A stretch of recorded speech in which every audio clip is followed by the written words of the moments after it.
des rencontres économiques d'Aix. Bonjour Audrey Brun-Rabuel, bonjour Olivier Houillet. Bonjour et merci de nous inviter. Bonjour Laurence. Bonjour Audrey, merci d'être là tous les deux et ravi de vous accueillir. Audrey, directrice générale de Rising Sud, l'agence d'attractivité et de développement économique de la région Sud. L'attractivité, Aix, les cigales, le soleil, c'est bien ça pour le business. Oui, en effet. Alors, c'est vrai que quand j'ai la chance de diriger Rising Sud, donc qui dit attractivité, rencontre économique d'Aix, on ne pouvait être ailleurs qu'ici aujourd'hui. En plus, en présence d'une délégation de 10 femmes relativement exceptionnelles, des Young Global Leaders dans notre jargon. Mais oui, du coup, c'est une belle opportunité. Nous sommes partenaires, c'est la deuxième année avec la région Sud et le président Renaud Muselier, dont il est d'ailleurs vice-président des rencontres. Donc, c'est une opportunité assez incroyable pour aussi bien accompagner nos entreprises régionales à nouer des partenariats, rencontrer de grands patrons. Olivier en parlera, mais aussi pour attirer des grandes entreprises en région Sud et leur montrer que quand bien même nous avons la chance cette année et toujours d'avoir le soleil, la chaleur et les cigales, mais on a aussi on a de l'industrie, on a beaucoup de très belles filières sur le territoire. On a une filière de la santé, on y reviendra avec vous tout à l'heure. Alors, quand on dit attractivité de la région Sud, quand on habite aux États-Unis et qu'on revient s'installer dans son pays d'origine, c'est parce que finalement, c'est quoi qui manque? Il y a plusieurs choses.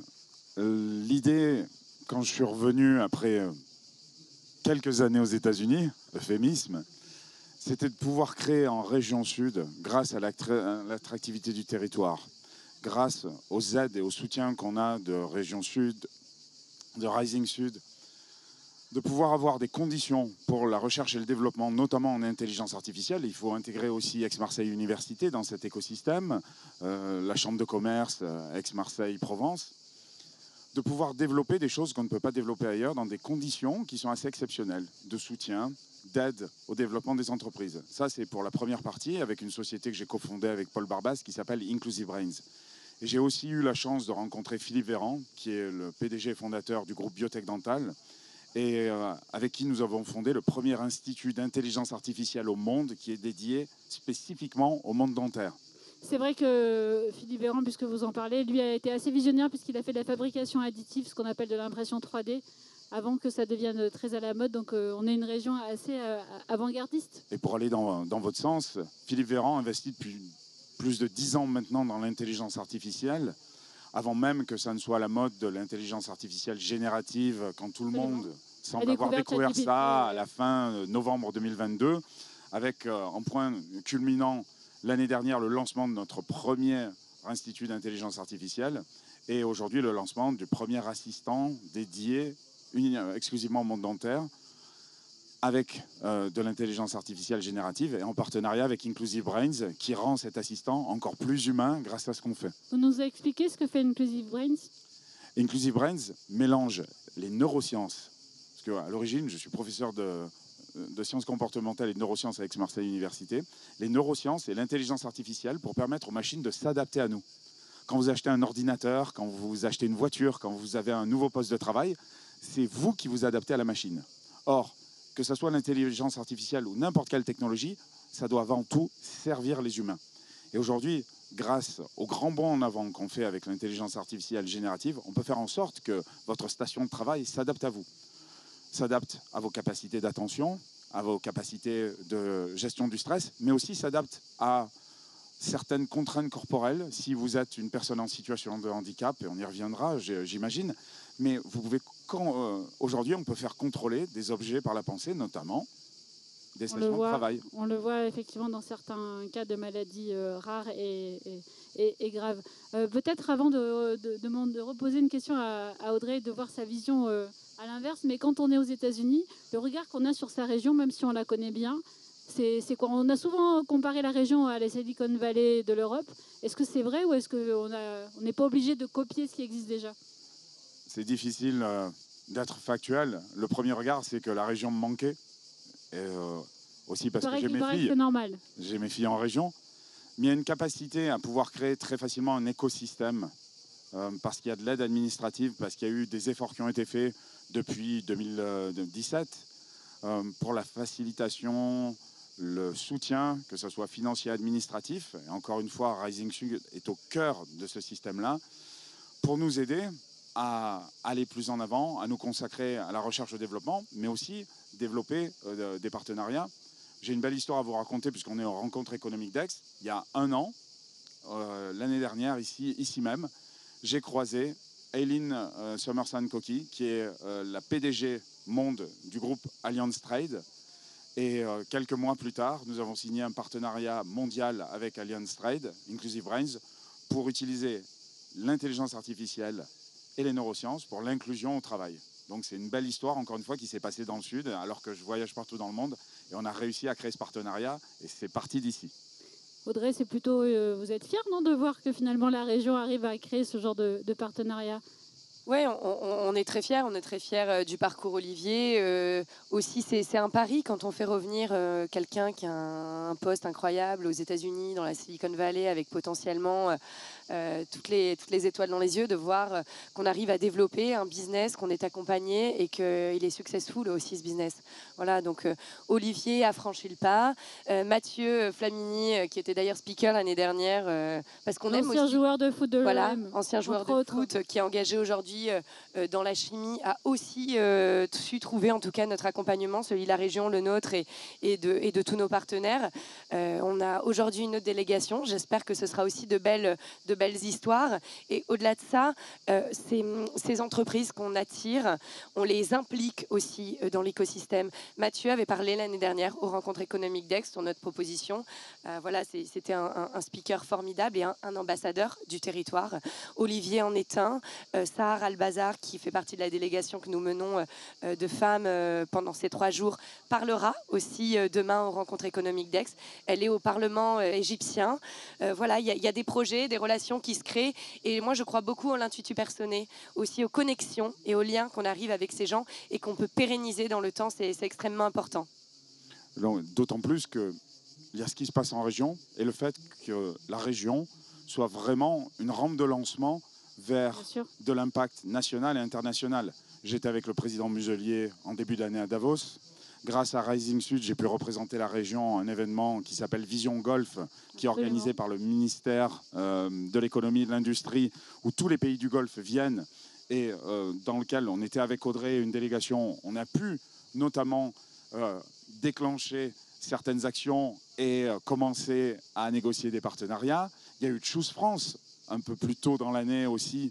Qui bénéficie bien la région sud, d'ailleurs, on en a déjà parlé avec exactement. Avec et c'est important de voir qu'il y a ce que l'on peut faire. Et l'exemple de Mathieu Flamini est extraordinaire. Vous avez quelqu'un qui a brillé au niveau international comme footballeur, qui développe et qui cofonde une société, GF Biochemical, qui a un impact mondial et qui choisit de venir développer en France et qui a été soutenu dès le départ par la région, par Rising Sud et ensuite par le gouvernement grâce à l'implantation en région sud. Audrey, ce que j'entends beaucoup dans le discours, finalement, c'est que l'accompagnement, le fait d'avoir du soutien, pas que forcément financier, c'est vrai qu'on parle très souvent des levées de fonds, en tout cas du financement, mais c'est vrai que l'accompagnement administratif, le fait d'avoir le crédit impôt recherche, on sait aussi que sur les activités de R&D, c'est très important, c'est un atout très important pour la France, en tout cas c'est un atout distinctif pour notre pays. Comment est-ce que vous, de votre côté, vous montez les offres pour justement correspondre et permettre le retour des talents sur le territoire? Moi, quand je me lève le matin, je ne me rase pas encore. En revanche, j'ai 2 choses qui me viennent à l'esprit. Le temps, c'est de l'argent pour un patron. Et la deuxième, tout simplement, c'est qu'on est là pour leur faciliter le business. Voilà, c'est notre job, c'est ce pourquoi je pense avec mes équipes, on se lève le matin. Si ce n'est pas nous qui allons trouver telle ou telle solution, en revanche, c'est nous qui allons trouver la solution et le bon partenaire pour les aider. Donc ça, c'est vraiment notre job. À la limite, derrière, comment il est fait, la tambouille, si je puis dire. L'après, ils n'ont pas besoin de le savoir. Moi, l'objectif, c'est que la solution soit trouvée. À midi, nous déjeunions avec Laurent Saint-Martin, le DG de Business France. On a évoqué toutes les aides. Pourquoi on investit en Europe? Pourquoi on s'y développe? Qu'est-ce qu'est-ce qui nous distingue des autres pays aussi. Le coût de l'énergie, on parlait du coût de l'énergie qui est beaucoup plus compétitif avec une énergie plus décarbonée en France et qu'ailleurs. Donc voilà, ce sont tous ces atouts-là et toutes les connexions, les liens qu'on peut avoir. On est une agence de développement avec 90 membres au sein de notre gouvernance. Donc forcément, on a su, et c'est notre job, nouer les liens avec nos partenaires pour vraiment faciliter et raccourcir le temps du business et d'implantation d'un patron. Ça fonctionne de raccourcir le temps de business d'un patron? Je pense que les personnes qui ne sont malheureusement pas entrepreneurs ne se rendent pas compte du gain de temps qu'on peut avoir. 1 heure de sommeil quand vous n'endormez qu'une paire, c'est énorme. Mais quand Audrey vous trouve la solution, c'est. Mais quand Audrey, quand on a eu la chance, quand on a fondé Inclusive Brains avec Paul en région sud, on avait un projet qui était celui de faire porter la flamme olympique par une personne en situation de handicap qui ne peut pas utiliser ses bras et de lui faire contrôler par la pensée un exosquelette de bras.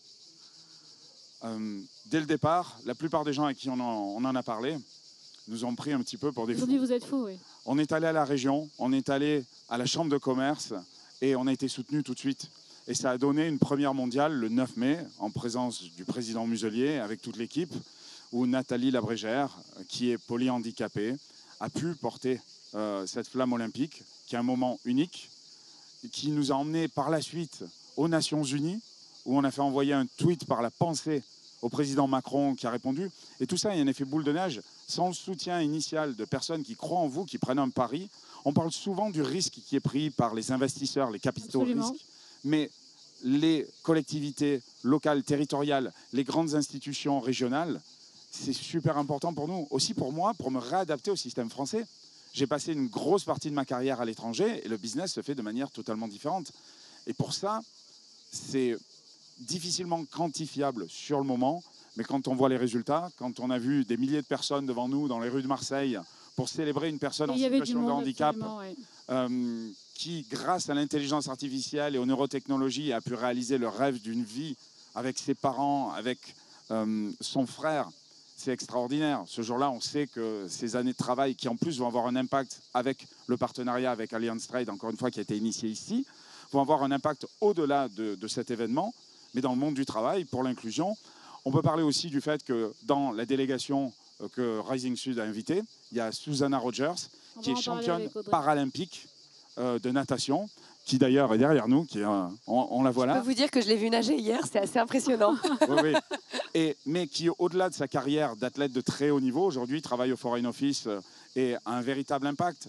Et l'idée de la délégation qui a été invitée par Rising Sud, et accompagné par énormément d'acteurs socio-économiques locaux, c'était aussi de montrer qu'il y avait un ensemble de personnes du domaine politique, du domaine du sport, de l'entreprise, de l'éducation, et qui sont là pour donner. On a eu, par exemple, un échange extraordinaire avec des jeunes qui ont créé des associations et qui sont membres du phare, l'incubateur social de CMA-CGM, auquel appartient aussi Inclusive Brains, et qui ont bénéficié d'échanges et potentiellement de financement qu'ils n'auraient pas pu avoir sans l'action de Rising Sud.